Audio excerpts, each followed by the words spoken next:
ఆ రాఘవనారాయణ శాస్త్రి గారి దగ్గరికి చంద్రశేఖరేంద్ర సరస్వతి స్వామి వారు ఏమైనా అనుమానాలుంటే శిష్యుల్ని రాఘవనారాయణ శాస్త్రి గారి దగ్గర కనుక్కోండి అని పంపించేవారు.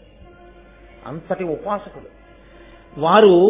బయటికి వస్తే ఆచారం పాడవుతుంది, గృహస్థాశ్రమ ధర్మపు ఆచారం అని బాధపడుతుంటే పరమాచార్య స్వామి వారి బ్రహ్మరథం ఎక్కొచ్చారు. బ్రహ్మరథం అంటే వేదం చదువుకున్న వాళ్ళు పల్లకీ మోస్తారు, అలా వస్తే బ్రహ్మరథం అంటారు. ఆ పల్లకీలు పట్టుకుని వస్తుంటే రాఘవనారాయణ శాస్త్రి గారి ఇంటికి వచ్చి ఇంట్లో దిగి, అది మహానుభావులు గురువులంటే.